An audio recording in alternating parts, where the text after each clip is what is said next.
Hello students, welcome to my channel dynamic math. कैसे हो आप सब? आई होप आप सब अच्छे होंगे। तो चलिए हम लोग इस वीडियो में देखने वाले हैं कन्वर्स ऑफ बीपीटी यानी थेल्स थ्योरम का कन्वर्स, यानी कि थेल्स जो हमारा थ्योरम है उसका ऑपोजिट हम लोग आज इस वीडियो में प्रूफ करेंगे, जिसको हम लोग हिंदी में क्या बोलते हैं?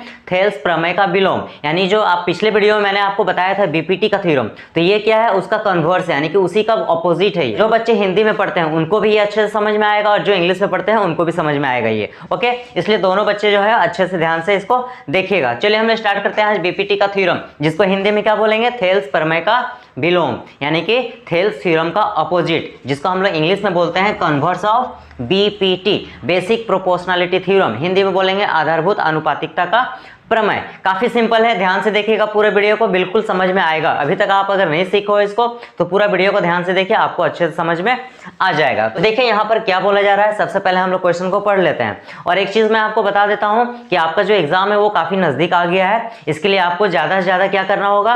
प्रीवियस ईयर का क्वेश्चन प्रैक्टिस करना होगा। प्रीवियस ईयर का क्वेश्चन के साथ में आपको सैंपल पेपर प्रैक्टिस करना होगा। ये दो चीज आप जितना अधिक प्रैक्टिस करोगे उतना आपका एग्जाम में ज्यादा मार्क्स आएगा। नंबर 1 पीवाईक्यू और number 2 sample paper. Okay, PYQ तो मैं प्रोवाइड करा दूंगा, बट आपको सैंपल पेपर में प्रॉब्लम होता है कि कौन सा सैंपल पेपर आपको पढ़ना है, तो मैं रिकमेंड कर रहा हूं एडुकाज़ोन का सैंपल पेपर। कोई पेड प्रमोशन नहीं है, मैं आपको काफी रिसर्च करके बता रहा हूं कि ये जो है ना एडुकाज़ोन का सैंपल पेपर आपके लिए सबसे बेस्ट रहने वाला है। ये ऑल सब्जेक्ट में अवेलेबल है। इसमें आपको सबसे बेस्ट इसमें ये है कि आपको ये ऑल सब्जेक्ट में मिलेगा।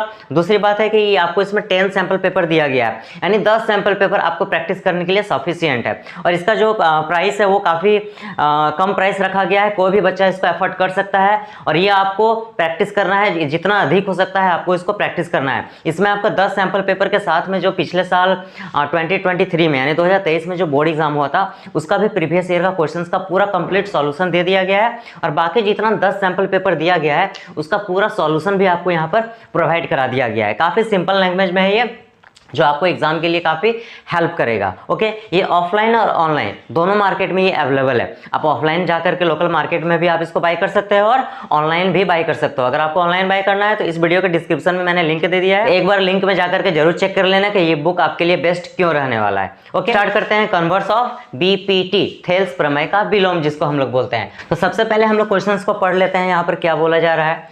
If a line divides any two sides of A triangle in the same ratio.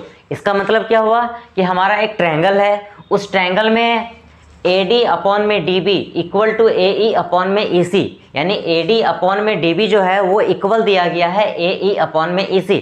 ये हमारा गिवन टर्म्स है। देखिए, जितना भी यहाँ से लेकर के कॉमा से पहले जितना भी स्टेटमेंट होता है वो हमारा गिवन स्टेटमेंट होता है। ये आप दिमाग में बैठा लीजिए। उसके बाद देन के बाद में जो लिखा होता है वो हमको प्रूफ करना होता है। तो देन के बाद में क्या लिखा गया है? Then the line is parallel to the third side, यानी ये जो होगा ना वो हमारा पैरेलल होगा किसके? BC के। ये हमको प्रूफ करके बताना है कि DE जो है वो पैरेलल होगा BC के। और गिवन टर्म्स हमारा ये दिया गया है, कॉमा से पहले जो है वो हमारा गिवन टर्म्स है। यानी गिवन टर्म्स हमारा क्या है? AD अपॉन में DB इक्वल है AE अपॉन में EC। ये हमारा गिवन टर्म्स है। ओके, और आपको प्रूफ क्या करना है? ये जो हमारा थर्ड साइड है ना ये इसके पैरेलल है, यानी DE पैरेलल होगा किसके? BC के, यानी DE समानांतर होगा BC के। ये हमको प्रूफ करना है। तो सबसे पहले हम लोग क्या लिखेंगे? यहाँ पर गिवन टर्म्स को लिख लेते हैं। तो गिवन टर्म्स में क्या दिया गया है? AD जो है वो DB के, AD अपॉन में DB जो है वो इक्वल है AE अपॉन में EC के। ये हमारा गिवन टर्म्स हो गया। उसके बाद प्रूफ क्या करना है हमको कि DE जो होगा वो पैरेलल होगा किसके? BC के। DE जो है वो पैरेलल होगा BC के। ये हमको क्या करना है? प्रूफ करना है। तो अब हमको यहाँ पर क्या करना होगा? एक कंस्ट्रक्शन करेंगे। क्या करेंगे? एक कंस्ट्रक्शन क्या करेंगे? देखिए, DE पैरेलल BC हमको तो प्रूफ करना है। ये तो हमारा गिवन टर्म्स नहीं है, ये आप दिमाग में बैठा लीजिए कि DE जो है ना वो BC के पैरेलल होगा। ये हमको प्रूफ करना है, गिवन टर्म्स नहीं है। अब हम लोग कैसे प्रूफ करेंगे? देखिए, हम लोग एक कंस्ट्रक्शन करने जा रहे हैं। कंस्ट्रक्शन क्या करेंगे? DE डैश जो है ना वो BC के पैरेलल है। ये हम लोग कंस्ट्रक्शन कर लिए कि DE जो है वो पैरेलल है किसके? BC के। क्यों? क्योंकि DE जो है ना, ये आपको DE जो गिवन है हमारा, ये DE जो है वो BC के पैरेलल नहीं है।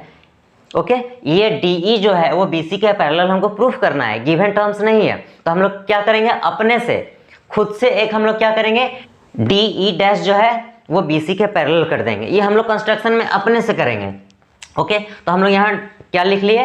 ड्रॉ DE डैश पैरेलल है बीसी के, यानी डी ई डैश जो है ना वो पैरेलल है किसके, बीसी के। ये हम लोग कंस्ट्रक्शन में खुद से किए हैं, अपने से। अब क्या करेंगे हम लोग यहाँ पर देखिए प्रूफ करने वाले हैं। तो हेंस में किस तरह से प्रूफ करेंगे, देखिए डी ई डैश पैरेलल है किसके, बीसी के। ये हम लोग कंस्ट्रक्शन में किए, ध्यान से देखिएगा बिल्कुल समझ में आ जाएगा आपको।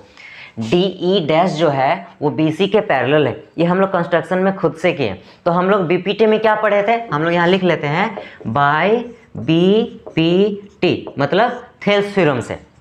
तो थेल्स थ्योरम हमारा क्या कहता है कि कोई भी लाइन अगर पैरेलल है तो इतना अपॉन में इतना इज इक्वल टू इतना अपॉन में इतना, यानी रेशियो को इक्वल पार्ट्स में कट करता है। ये हम लोग पढ़े थे कि कभी भी अगर लाइन सेगमेंट पैरेलल हो तो इतना अपॉन में इतना इक्वल टू इतना अपॉन में इतना हो जाता है। तो देखिए डी ई डैश जो है ना, डी ई डैश वो पैरेलल है किसके, ये जो डी ई डैश है वो पैरेलल है किसके, बीसी के। तो इतना अपॉन में इतना इक्वल हो जाएगा इतना अपॉन में इतना, होगा कि नहीं होगा, किससे, बाय बीपीटी से। तो हम लोग क्या लिख लेते हैं, ए डी अपॉन में डी बी इक्वल होगा किसके, ए ई डैश अपॉन में ई डैश सी, ए ई डैश अपॉन में ई डैश सी। इसको इक्वेशन नंबर 1 मान लेते हैं। ये हमारा बीपीटी कहता है, कौन कहता है, बीपीटी। ये हम नहीं बोल रहे हैं, बीपीटी का जो रूल है, जो थ्योरम है वो बोलता है कि कभी भी लाइन सेगमेंट अगर पैरेलल हो तो दोनों जो हमारा बोथ साइड होता है वो हमारा सेम रेशियो में कट करता है। ये हो गया। अब देखिए हमारा गिवन टर्म्स क्या है, ये हमारा गिवन टर्म्स है। क्या गिवन है, ए डी अपॉन में डी बी इक्वल है किसके, ए ई अपॉन में इसी के। ये हो गया इक्वेशन नंबर 2। ये हमारा गिवन टर्म्स है। ये कौन सा टर्म्स है, हमारा गिवन टर्म्स है। अब क्या करेंगे, इक्वेशन 1 और 2 को इक्वल कर देंगे। देखिए हमारा लेफ्ट हैंड साइड हमारा इक्वल है, ए डी अपॉन में D B, A D upon में डी बी। हमारा लेफ्ट हैंड साइड क्या है, इक्वल है। तो हमारा राइट हैंड साइड भी क्या हो जाएगा, इक्वल हो जाएगा। तो हम यहाँ लिख लेते हैं from equation 1 and 2, from equation 1 and 2। तो लेफ्ट हैंड साइड हमारा क्या है, इक्वल है, तो राइट हैंड साइड भी हमारा क्या होगा, इक्वल होगा। यानी इतना जो है ना वो इसके क्या होगा, इक्वल हो जाएगा। तो हम लोग लिख लेते हैं इतना इज इक्वल टू इतना, ए ई डैश अपॉन में ई डैश सी, ई डैश सी इक्वल हो जाएगा ए ई अपॉन में ई सी, ए ई अपॉन में ई सी। ये हमारा इक्वल हो गया। अब क्या करेंगे ना, दोनों साइड में 1 ऐड करेंगे, दोनों साइड में 1 ऐड करेंगे। क्यों ऐड करेंगे अभी आपको पता चल जाएगा। तो हम लोग यहाँ लिख लेते हैं, यहाँ लिख लिए ऐड 1 इन बोथ साइड, यानी दोनों साइड में हम लोग 1 को ऐड कर देंगे। अब देखिए ऐड कर रहे हैं, ए ई डैश अपॉन में ई डैश सी में 1 ऐड करेंगे। बाय में कुछ नहीं तो 1 लिख सकते हैं, इक्वल टू इधर है ए ई अपॉन में ई सी, इसमें भी 1 प्लस कर देते हैं। बाय में कुछ नहीं है तो 1 हम लोग लिख सकते हैं। अब दोनों का हम लोग एलसीएम ले लेते हैं, तो ई डैश सी होगा, ये दोनों कैंसल आउट हो गया। तो ऊपर में ए ई डैश बचा प्लस ई डैश सी में 1 प्लस करेंगे तो ई डैश सी ही होगा, इक्वल हो जाएगा। इन दोनों का एलसीएम क्या होगा, ई सी, इसी कैंसिल होगा, ए ई बचेगा प्लस इसी को 1 के साथ मल्टीप्लाई करेंगे तो ई सी ही होगा। ओके, अब देखिए यहाँ पर ए ई डैश सी को ऐड करेंगे तो क्या आएगा, देखिए फिगर में देखिएगा ध्यान से डायग्राम में, ए ई डैश में ऐड करेंगे ई डैश सी, यानी इसको और इसको ए ई डैश और ई डैश सी को ऐड करेंगे तो क्या होगा, ये पूरा ए सी होगा, पूरा क्या हो जाएगा, ए सी अपॉन में ई डैश सी। एक ट्रिक भी आपको मैं बता देता हूँ, ऐसे ये ऐसा नहीं करना है बट ट्रिक के तरीके से आप मान सकते हो। ई डैश सी खत्म तो ए और सी बचेगा, तो ए सी हो गया, इक्वल टू। अब देखिए ए ई प्लस ई सी, ए ई प्लस ई सी क्या बनेगा, ए सी बनेगा, ए सी। यहाँ पर भी वही ट्रिक लगाएंगे, ई और ई खत्म तो ए और सी बचेगा ट्रिक के अकॉर्डिंग। और नीचे में क्या हो गया, ई सी, ए सी से ए सी कैंसिल हो जाएगा तो क्या बचेगा, E dash C equal to E C, ये हमारा आया। अब देखिए यहाँ पर C और C कैंसिल हो जाएगा तो क्या बचेगा, E dash equal to E, यानी E डैश C जो है ना वो इक्वल है इसी के। डायग्राम में देखिए ध्यान से देखिएगा, E डैश C यानी कि ये पूरा इक्वल है इसी के, यानी ये जो हमारा E डैश C है ना, ये E डैश C ये वो इक्वल है इसी के। इसका मतलब क्या हुआ कि अगर ये पूरा हमारा 10 सेंटीमीटर होगा ना तो ये भी हमारा क्या होगा, 10 सेंटीमीटर होगा। E डैश C जो है, E डैश C 10 सेंटीमीटर होगा तो EC भी 10 सेंटीमीटर होगा। क्यों? क्योंकि हमारा E' C जो है ना वो इक्वल आ गया EC के, E' C जो है वो EC के इक्वल आ गया। इक्वल आ गया मतलब दोनों बराबर है। जब E' C जो है और EC जो है वो बराबर है, इसका मतलब हुआ कि ये इसको अगर हम 8 सेंटीमीटर रखेंगे तो ये भी हमारा 8 सेंटीमीटर होगा। इसको हम 10 सेंटीमीटर रखेंगे तो ये भी हमारा 10 सेंटीमीटर होगा। इसका मतलब क्या हुआ? इसका मतलब हुआ कि ये पॉइंट और ये पॉइंट दोनों सेम ही पॉइंट है। दोनों क्या है? Same point. तभी तो ये अगर 10 सेंटीमीटर है तो ये भी 10 सेंटीमीटर आ रहा है। इसका मतलब क्या हुआ? E' और E पॉइंट, यानी ये वाला पॉइंट और ये वाला पॉइंट दोनों तो सेम ही पॉइंट हुआ। तभी तो दोनों से, अगर 10 रख रहे हैं तो दोनों 10 आ रहा है, 8 रख रहे हैं तो दोनों 80 सेंटीमीटर आ रहा है। इसका मतलब हुआ कि E' और E दोनों पॉइंट सेम है। इसको हम लोग कोइंसाइड बोलते हैं। क्या बोलते हैं? कोइंसाइड। तो हम लोग यहाँ लिख लेते हैं E' and E is a coincide. Coincide का मतलब होता है सेम पॉइंट। कोइंसाइड का मतलब क्या होता है? सेम पॉइंट, यानी कि E' और E दोनों सेम पॉइंट पर लाई करता है। जब दोनों सेम पॉइंट पर लाई कर रहा है तो DE क्या था? पैरेलल था किसके?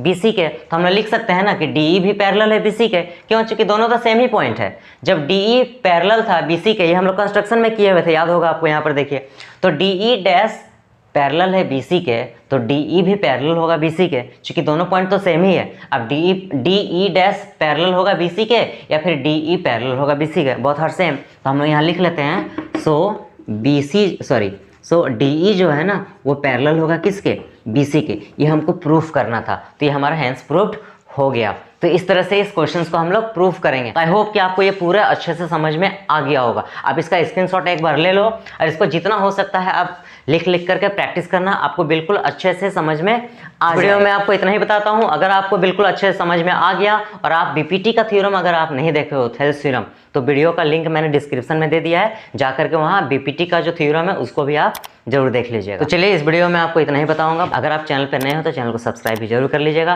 क्योंकि अगला जो सॉल्यूशन होगा वो आपके लिए बहुत इंपॉर्टेंट होगा। और मिलते हैं हम लोग जल्दी नेक्स्ट वीडियो में। तब तक के लिए थैंक यू, बाय बाय।